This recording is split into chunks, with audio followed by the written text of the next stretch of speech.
filling gaps to show you so you know I'm coming at you. I got the part of that style, W-E-L-O-V-E.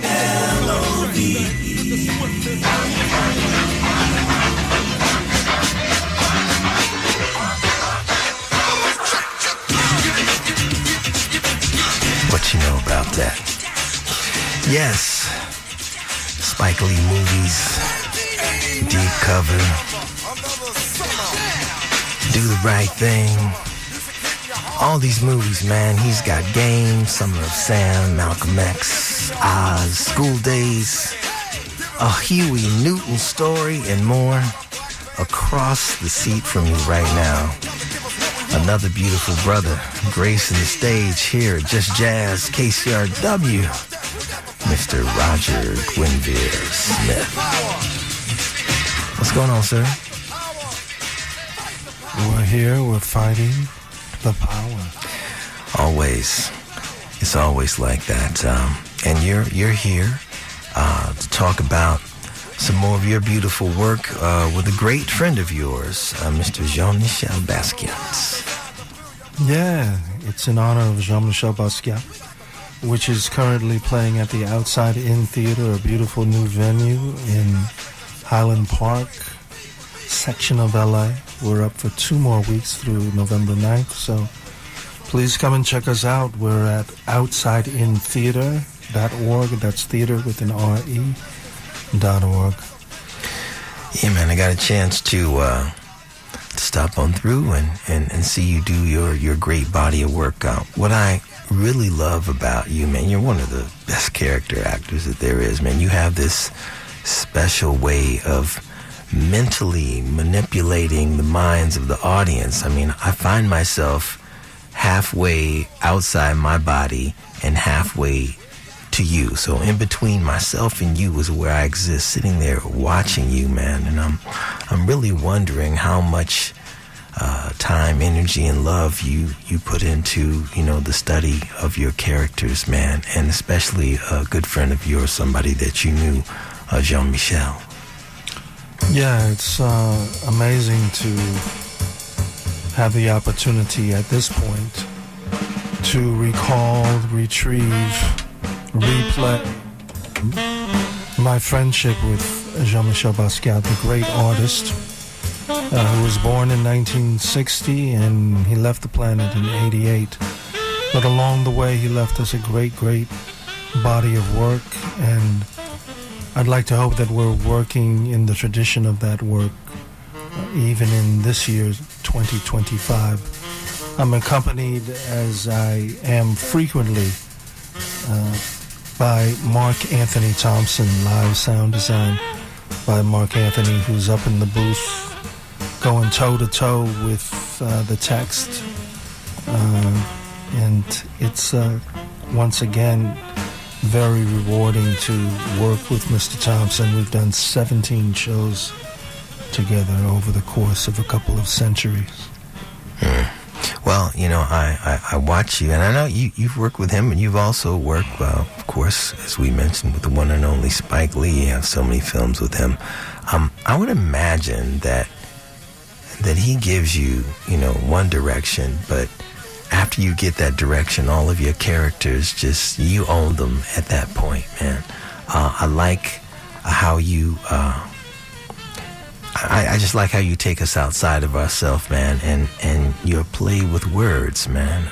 Tell me about, the rhythm, harmony, and melody of the words. I'm just trying to catch up with what I think the musicians have already achieved. You and I both were at the Blue Note last week, checking out this guy named Branford Marsalis. Yeah, that guy. And his quartet. And I got a chance to sit in a couple of evenings with him, and it was, as always, fascinating to hear the quartet playing the same songs, a couple of the same songs each night, but playing them in a radically different way each night as well. And that's what I think that we word people should be aspiring to as well. We're trying to catch up with what's been achieved in our great musical tradition. Yeah, with our tradition of music and jazz, I know you mentioned a lot of jazz in. It's a one-man show, so I don't want to say it's a play. What's the best way to kind of describe it to the audience? Dr. Robin D.G. Kelly was in conversation with me last week. Yeah. And he fell in and he described it as a living canvas. Ooh, I love that. I'll take that. Yeah, man. And I think the work of Jean-Michel obviously has a musicality, not just through references, visual references, not just through textual references, but also in terms of the energy of his painting. He was an action painter, and I got to experience that firsthand in his Venice studio, where he worked feverishly for a number of months in the 1980s. He was in residence here in LA. And he would be working simultaneously on several canvases. A lot of his work was executed on the floor. In fact, if you've seen some of that great work that was done here, you will see his footprints all across the canvas because he was walking across it. He was working on the floor, right? Yeah. Working with words, working with history, working with lists, and always inspired by some music in the studio, some video, lots of text references as well. He was truly a polymath, and he grew up in a household that was multilingual.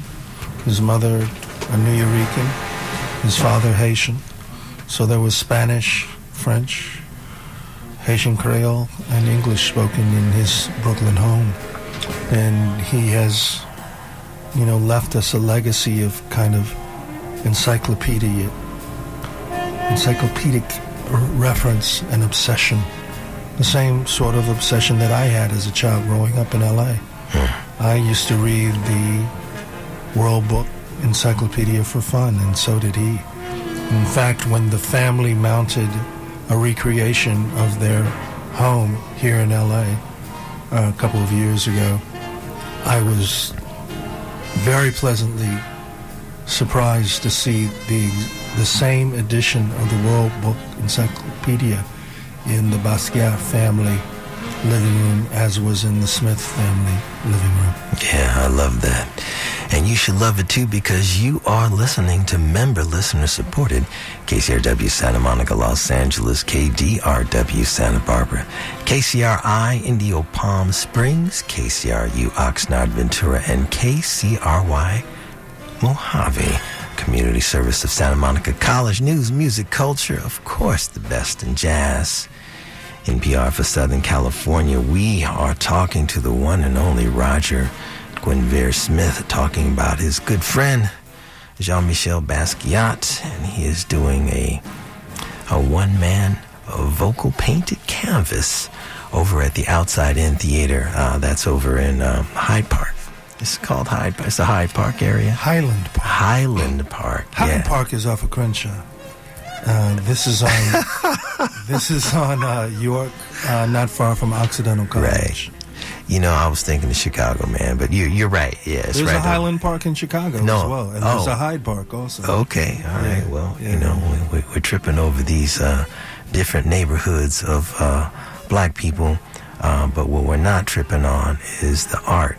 And when it comes to people like Jean-Michel Basquiat, I think most people, and maybe when you see most of these pictures that you see over all the years, you think of him in New York, and that's because he was always next to some other artists that people were putting him next to. I don't really have a visual of him here in Venice for the period of time, but you said you spent about 18 months with him here.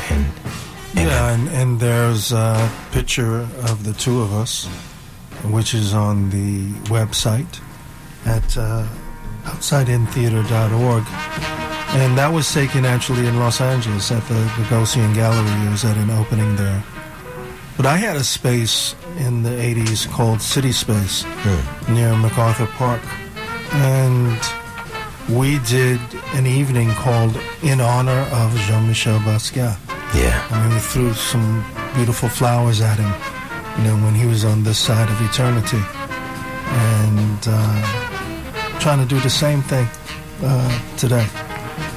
When you had conversations with Jean-Michel, and let's just say that there's a specific subject that you're talking about, how did you, if you're talking about X, the subject X, and you have your take on it, how was his take? Was it always different? Were you like shocked to see like, oh, we're looking at the same thing, but this brother's coming from a whole different way of thinking? And what was most shocking to me was the similarity of our vision.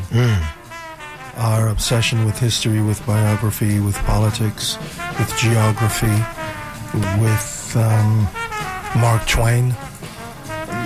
There's a great documentary that was done on Jean called Radiant Child, and he was asked, well, what are you reading? And he said, well, mostly Mark Twain.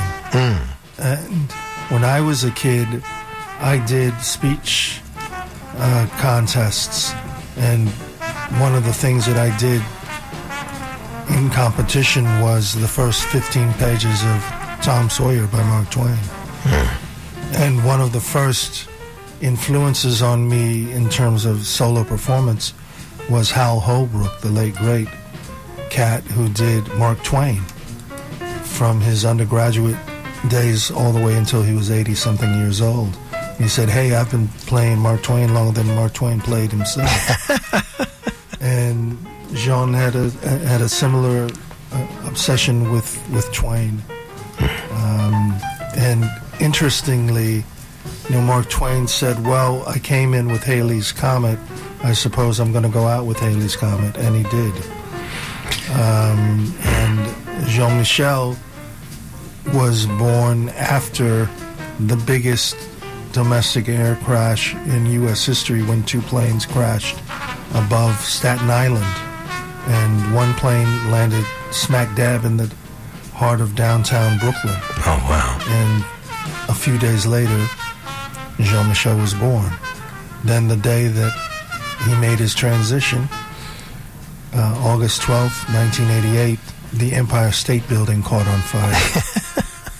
So, his life was inaugurated and extinguished in a crucible of flame, as I say it in the piece. Well, it's an eternal flame, and one that continues to burn and light our hearts.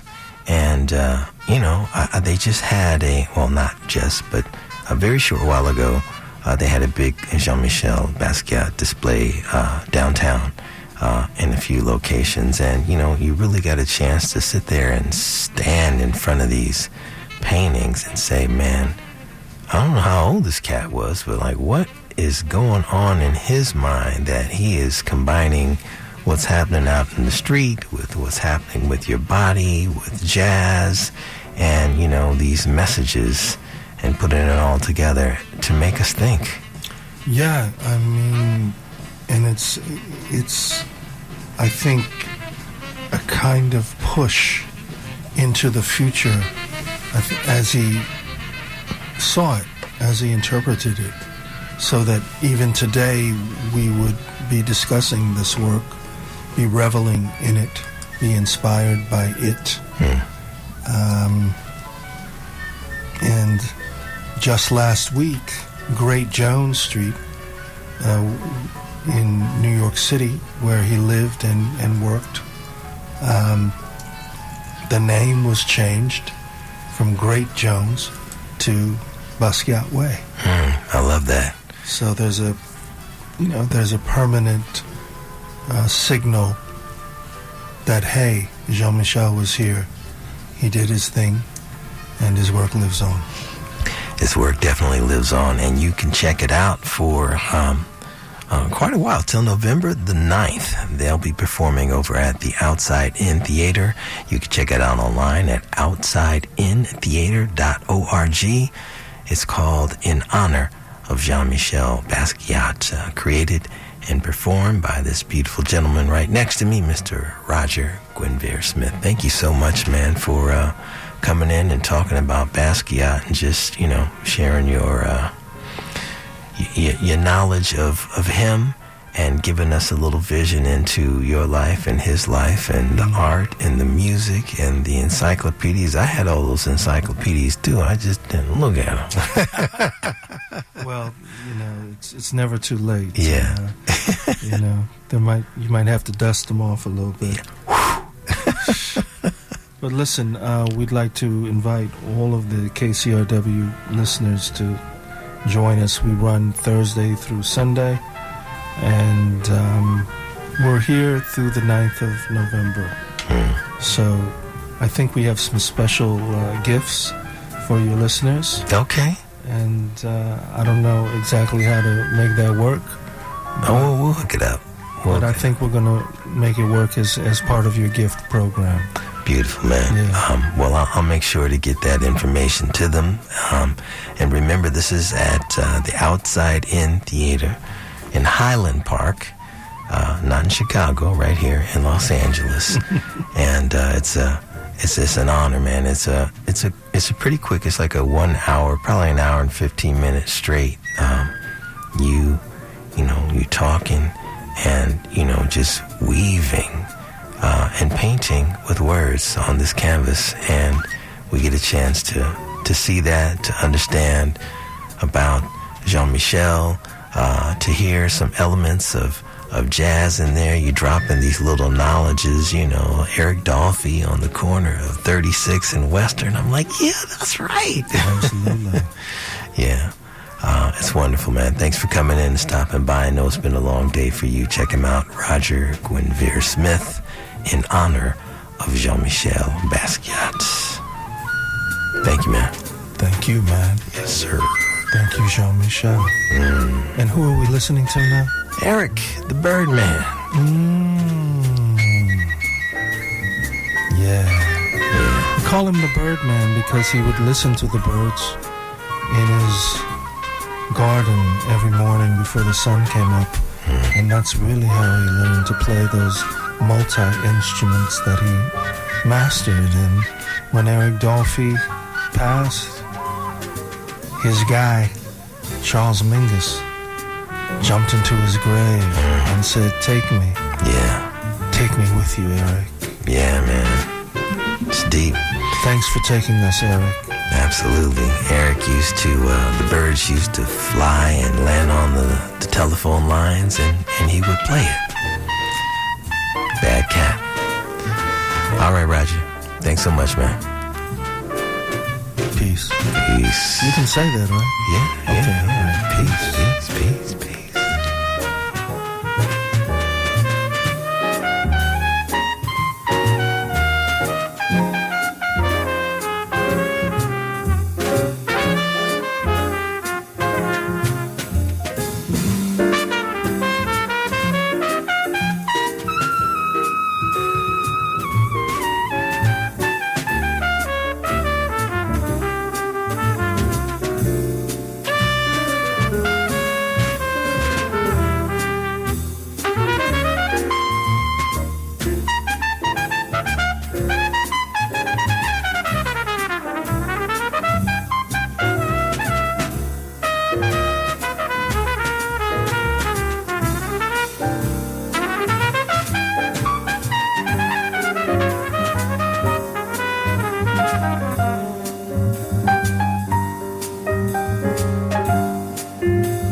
Just such wonderful music, such wonderful references, and many, many more actually made in this play. You should come and check it out. The one-man show, Roger Guenveur Smith, in honor of Jean-Michel Basquiat. This is LD LeRoy Downs. You are listening to Just Jazz right here. KCRW.